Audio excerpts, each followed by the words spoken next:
2023년 3월 26일 사순 제5주일입니다.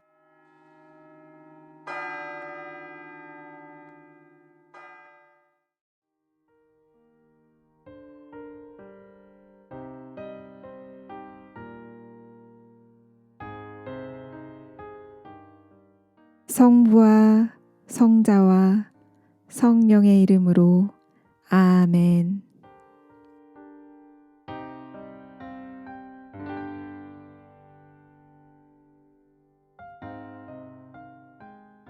하느님께서 지금 이 순간 나와 함께 하신다는 것을 느껴봅시다.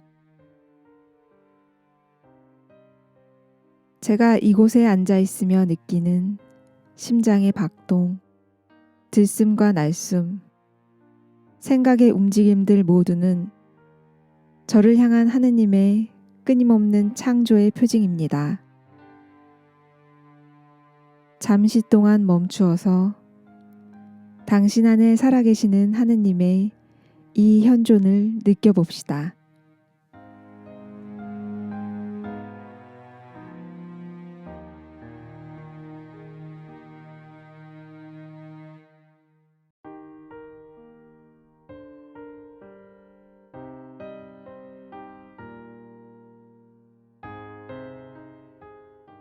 나 자신의 욕망에서 자유로워질 수 있는 은총을 주님께 청합시다.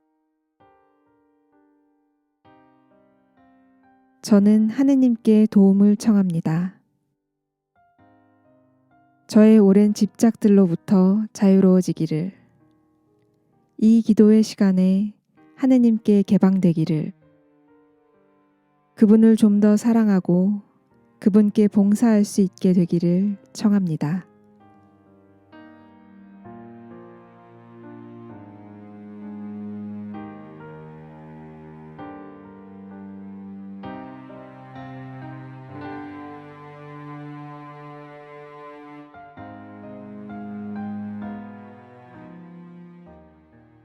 내 삶의 자리에서 주님께서 함께 하셨던 흔적을 의식해 봅시다.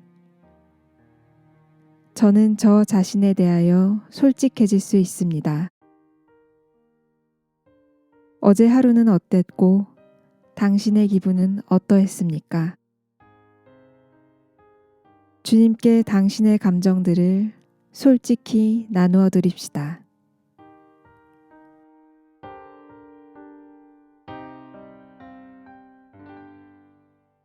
요한이 전한 거룩한 복음입니다. 그때 어떤 이가 병을 앓고 있었는데 그는 마리아와 그 언니 마르타가 사는 베타니아 마을의 라자로였다. 마리아는 주님께 향유를 붓고 자기 머리카락으로 그분의 발을 닦아드린 여자인데 그의 오빠 라자로가 병을 앓고 있었던 것이다. 그리하여 그 자매가 예수님께 사람을 보내어 주님, 주님께서 사랑하시는 이가 병을 앓고 있습니다 하고 말하였다. 예수님께서 그 말을 듣고 이르셨다. 그 병은 죽을 병이 아니라 오히려 하느님의 영광을 위한 것이다. 그 병으로 말미암아 하느님의 아들이 영광스럽게 될 것이다. 예수님께서는 마르타와 그 여동생과 라자로를 사랑하셨다. 그러나 라자로가 병을 앓고 있다는 말을 들으시고도 계시던 곳에 이틀을 더 머무르셨다. 예수님께서는 그런 뒤에야 제자들에게 다시 유다로 가자 하고 말씀하셨다. 제자들이 예수님께 스승님, 바로 얼마 전에 유다인들이 스승님께 돌을 던지려고 하였는데 다시 그리로 가시렵니까? 하자 예수님께서 대답하셨다. 낮은 12시간이나 되지 않느냐? 사람이 낮에 걸어 다니면 이 세상의 빛을 보므로 어디에 걸려 넘어지지 않는다. 그러나 밤에 걸어 다닌다면 그 사람 안에 빛이 없으므로 걸려 넘어진다. 이렇게 말씀하신 다음에 이어서 우리의 친구 라자로가 잠들었다. 내가 가서 그를 깨우겠다 하고 그들에게 말씀하셨다. 그러자 제자들이 예수님께 주님, 그가 잠들었다면 곧 일어나겠지요 하였다. 예수님께서는 라자로가 죽었다고 하셨는데 제자들은 그냥 잠을 잔다고 말씀하시는 것으로 생각하였다. 그제야 예수님께서 그들에게 분명히 이르셨다. 라자로는 죽었다. 내가 거기에 없었으므로 너희가 믿게 될 터이니 나는 너희 때문에 기쁘다. 이제 라자로에게 가자. 그러자 쌍둥이라고 불리는 토마스가 동료들에게 우리도 스승님과 함께 죽으러 갑시다 하고 말하였다.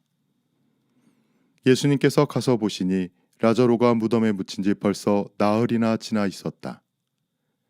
베타니아는 예루살렘에서 15스타디온쯤 되는 가까운 곳이어서 많은 유다인이 마르타와 마리아를 그 오빠 일 때문에 위로하러 와 있었다. 마르타는 예수님께서 오신다는 말을 듣고 그분을 맞으러 나가고 마리아는 그냥 집에 앉아 있었다. 마르타가 예수님께 말하였다. 주님, 주님께서 여기에 계셨더라면 제 오빠가 죽지 않았을 것입니다. 그러나 하느님께서는 주님께서 청하시는 것은 무엇이나 들어주신다라는 것을 저는 지금도 알고 있습니다. 예수님께서 마르타에게 내 오빠는 다시 살아날 것이다 하시니 마르타가 마지막 날 부활 때 오빠도 다시 살아나리라는 것을 알고 있습니다 하였다. 그러자 예수님께서 그에게 이르셨다. 나는 부활이요 생명이다. 나를 믿는 사람은 죽더라도 살고 또 살아서 나를 믿는 사람은 영원히 죽지 않을 것이다. 너는 이것을 믿느냐? 마르타가 대답하였다. 예, 주님. 저는 주님께서 이 세상에 오시기로 되어 있는 메시아이시며 하느님의 아드님이심을 믿습니다. 이렇게 말하고 나서 마르타는 돌아가 자기 동생 마리아를 불러 스승님께서 오셨는데 너를 부르신다 하고 가만히 말하였다. 마리아는 이 말을 듣고 얼른 일어나 예수님께 갔다.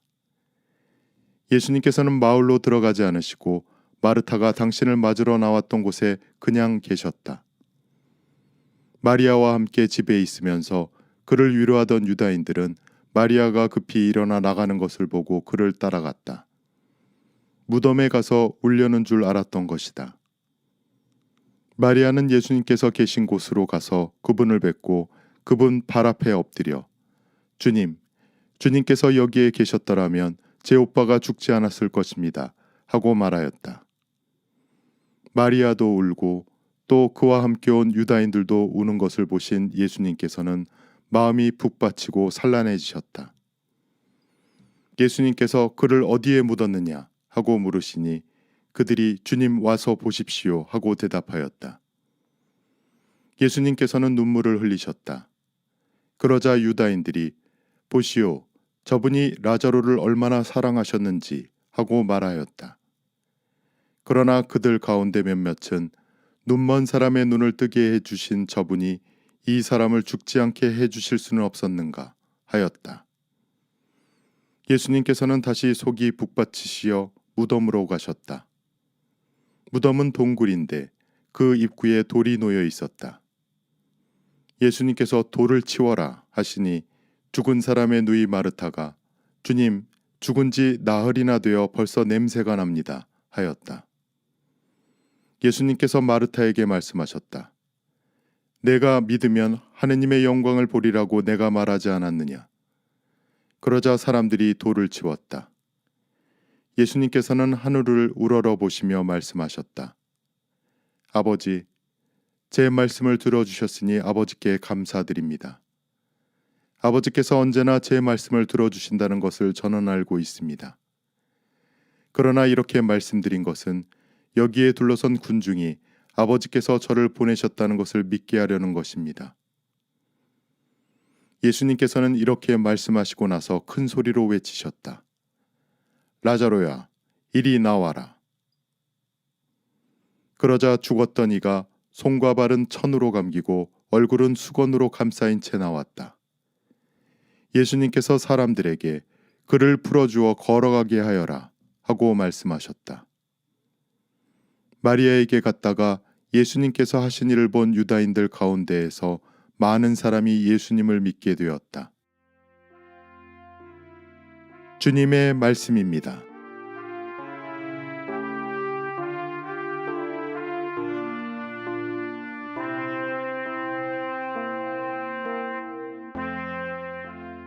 예수님은 우리에게도 같은 질문을 하십니다. 나는 부활이요 생명이다. 너는 이것을 믿느냐? 결국 예수님을 믿는 이들에게 무엇보다도 중요한 것은 이 질문에 대한 자신의 대답입니다. 주님, 저희는 당신 말씀을 다 헤아릴 수 없습니다. 그러나 저희는 믿습니다. 만약 저희의 믿음에서 약한 부분이 있다면 저희가 믿을 수 있도록 당신께서 도와주십시오.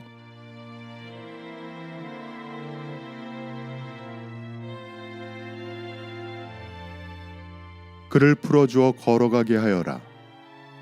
이 말씀은 비록 죽은 자가 예수님의 권능으로 부활하더라도 공동체의 이웃들의 도움이 필요함을 의미합니다. 주님, 저희가 이웃을 자유롭게 풀어주려면 어떻게 도와주어야 하는지 가르쳐 주십시오.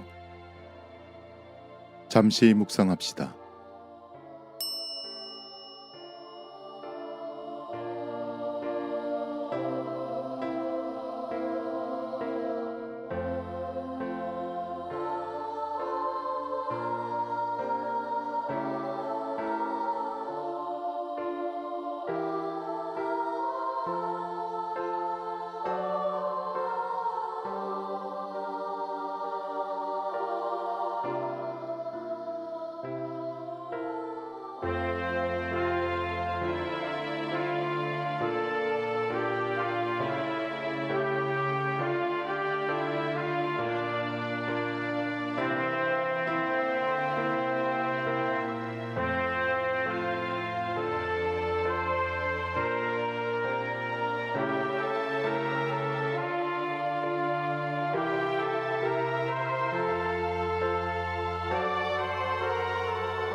방금 읽은 성경 구절에 대해 예수님과 대화를 나누어 봅시다.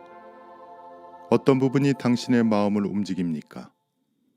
어쩌면 친구와 나누었던 대화나 최근에 들었던 어떤 이야기가 떠오를지도 모릅니다. 만약 그렇다면 그 떠오른 이야기가 성경 구절이 전하려는 의미를 이해하는데 내게 어떤 실마리를 던져주고 있습니까?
영광이 성부와 성자와 성령께 처음과 같이 이제와 항상 영원히